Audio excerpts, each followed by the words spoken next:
हिमाचल प्रदेश में नई सरकार बनते ही सियासत गर्म। कई विभागों के बंद होने पर पूर्व सीएम ने सरकार पर साधा निशाना।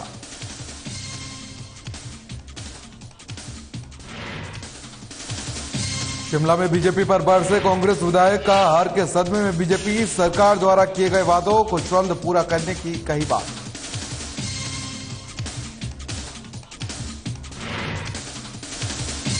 बिलासपुर में आम आदमी पार्टी के प्रदेश अध्यक्ष ने की प्रेस कॉन्फ्रेंस। बीजेपी कांग्रेस पर साधा निशाना। सीमेंट प्लांट्स बंद होने पर उठाए सवाल।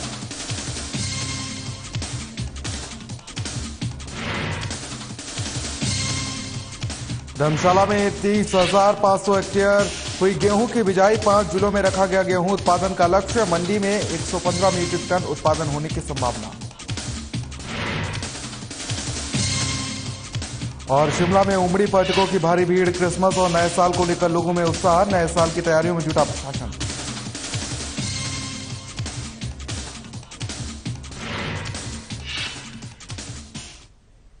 नमस्कार, हिमाचल खबरों में आप सभी का स्वागत है और मैं हूं आपके साथ प्रियव्रत दीक्षित। चलिए खबरों की शुरुआत कर लेते हैं। हिमाचल प्रदेश की कांग्रेस सरकार द्वारा प्रदेश में पूर्व सरकार के कार्यकाल में खुले विभागों को बंद करने पर पूर्व मुख्यमंत्री जयराम ठाकुर ने निशाना साधा है और कांग्रेस सरकार पर बदले की भावना से काम करने का आरोप लगाए हैं।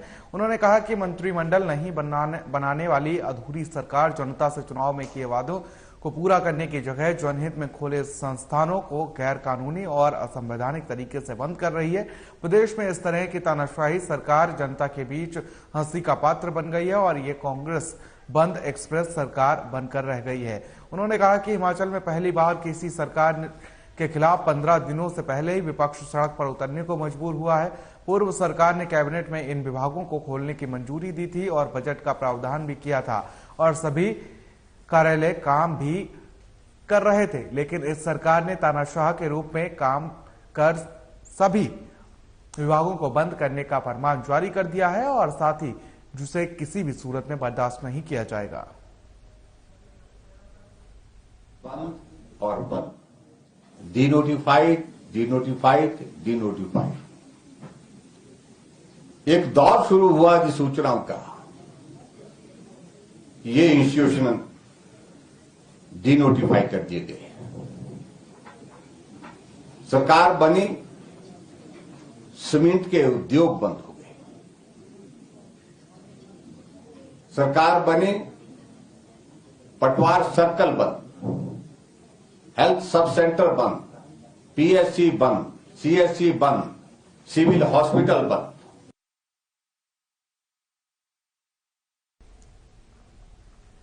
चलिए खबरों में आगे बढ़ेंगे। और सरकार द्वारा डी नोटिफाई किए जा रहे संस्थानों को लेकर बीजेपी के आरोपों पर कांग्रेस सरकार के 3 विधायकों ने पलटवार किया है।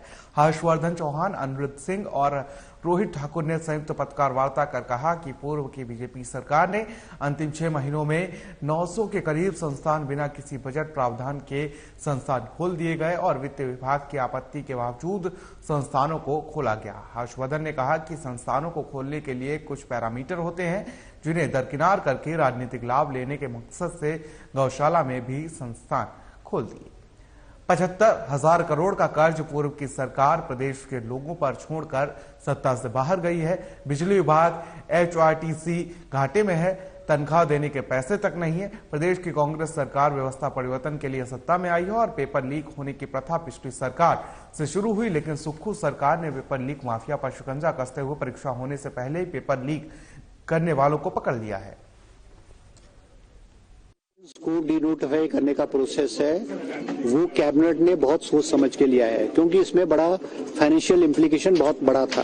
कोई राउंड अबाउट 4,500 करोड़ रुपए का इसके ऊपर जो है वो फाइनेंशियल इम्प्लीकेशन था। और ये जो इंस्टीट्यूशन डिनोटिफाई किए ये इसमें फाइनेंस की अप्रूवल नहीं थी, बजटरी प्रोविजन नहीं था और पैरामीटर पे ये जो इंस्टीट्यूशंस थे ये उस पर फिट नहीं बैठे।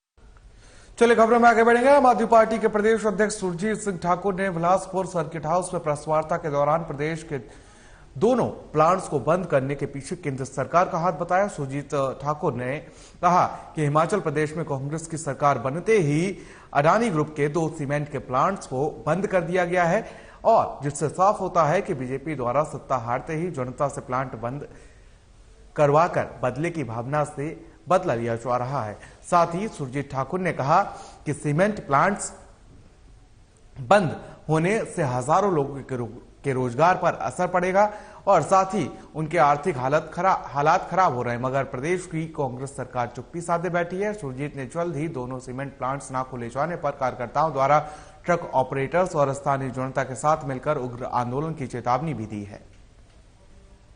30,000 परिवारों का जहां रोजगार छीना है, वहीं दूसरी ओर लाखों परिवारों के घर का चूल्हा जलना बंद हो चुका है।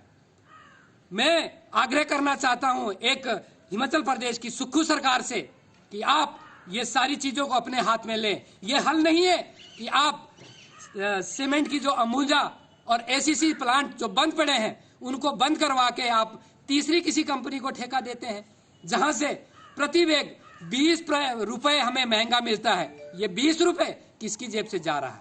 हिमाचल प्रदेश की जनता की जेब से ये 20 रुपए।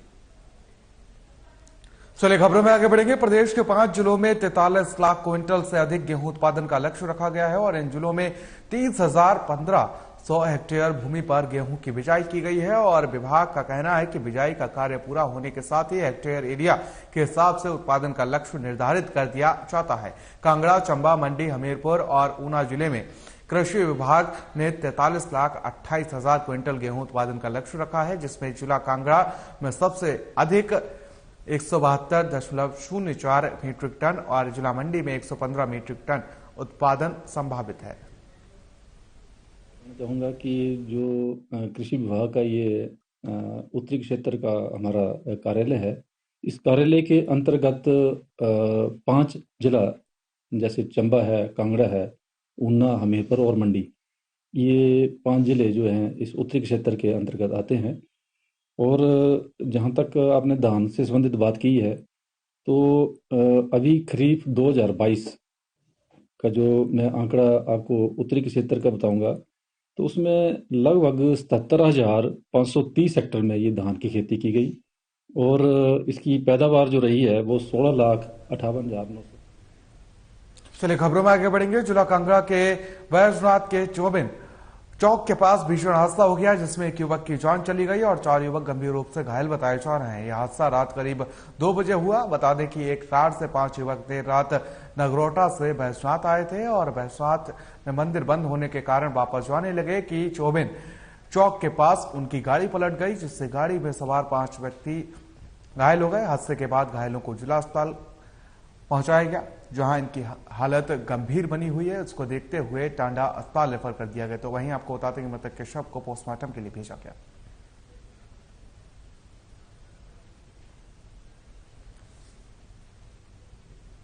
चलिए खबरों में आगे बढ़ेंगे और हिमाचल प्रदेश विश्वविद्यालय अंतर महाविद्यालय वुशु चैंपियनशिप में वल्लभ राजकीय महाविद्यालय मंडी में खिलाड़ी प्रदेश भर में ओवरऑल चैंपियनशिप के विजेता बने हैं और आपको बता दें खिलाड़ियों ने पुरुष और महिला वर्ग में शानदार खेल का प्रदर्शन करते हुए विजेता ट्रॉफियों को जीता है और महाविद्यालय में विजेता खिलाड़ियों के सम्मान में कार्यक्रम आयोजित किया गया। कार्यक्रम की अध्यक्षता महाविद्यालय के प्राचार्य डॉक्टर YP शर्मा ने की है।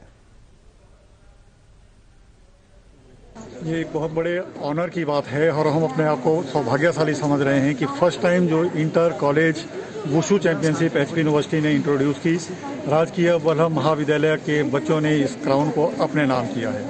इन्होंने 3 गोल्ड, जैसे मेन सेक्शन में भी और वीमेन सेक्शन में भी ओवरऑल चैंपियन रहे हैं। मेन सेक्शन में 3 गोल्ड, 3 सिल्वर और 4 ब्रॉन्ज लिए हैं और वीमेन सेक्शन में 3 गोल्ड और 2 सिल्वर इन्होंने हासिल किए हैं। It is a great moment for this institution and that the students of this institution have brought laurel to this institution. बच्चों ने जो इतनी मेहनत की है, हम अपेक्षा करते हैं कि आगे भी ये इसी तरह से मेहनत करेंगे और जो आगे इंटर यूनिवर्सिटी का इवेंट होगा उसमें भी ये इसी तरह का नाम मंडी कॉलेज का रोशन करें। तो ये पहाड़ों की रानी शिमला इन दिनों पर्यटकों से पूरी तरीके से गुलजार हो गई है। क्रिसमस और नए साल से पहले ही शिमला में पर्यटकों का हुजूम उमड़ पड़ा है। यहां पर बात की जाए तो काफी तादाद में बाहरी राज्यों से पर्यटक क्रिसमस मनाने और बर्फ देखने के लिए शिमला पहुंचते हैं और शहर के होटल भी पूरी तरीके से पैक हो गए हैं। पर्यटकों की आमद बढ़ने से शहर में जाम जैसी समस्या भी पैदा हो गई है। दिन भर सड़कों पर वाहन रेंगते हुए नजर आए। हालांकि पुलिस द्वारा 100 जवानों की तैनाती भी शहर में की गई है। इसके अलावा जिला प्रशासन की ओर से बाहरी राज्यों से बिना बुकिंग के आने वाले पर्यटकों की गाड़ियों को टूटी कंडी पार्किंग में खड़ी कर शटल बसों से सीटीओ माल रोड तक लाया जाएगा। वहीं आपको बता दें कि शहर के बाहर कोफरी नारकंडा की तरफ से जाने वाले पर्यटकों को मेहली शोघी बाईपास से ही भेजा जा रहा है। जैसा कि आपको मालूम है कि क्रिसमस में और न्यू ईयर में जो है काफी पर्यटक आते हैं और पर्यटकों की सुविधा के मद्देनजर जो है कुछ हमने कल निर्णय लिया है और ये एडवाइजरी हम जारी कर रहे हैं। इसमें जो पर्यटक हमारे जो मशोबरा, नालदेहरा, कुफरी, छराबड़ा साइड जो जाएंगे उनके लिए हमने ये एडवाइजरी जारी करी है कि वो लोग जो है शोगी मैली बाईपास का प्रयोग करें, जिससे कि शहर में जो है ट्रैफिक का इनफ्लो कम होगा और शहर की जो सड़कें हैं वो उनका थोड़ा जाम होने की संभावना कम होगी। जो ऑक्यूपेंसी की बात करें तो ऑक्यूपेंसी अभी तक हमारे पास 90% हो चुकी है क्रिसमस और न्यू ईयर के लिए, और क्राउड भी आ रहा है।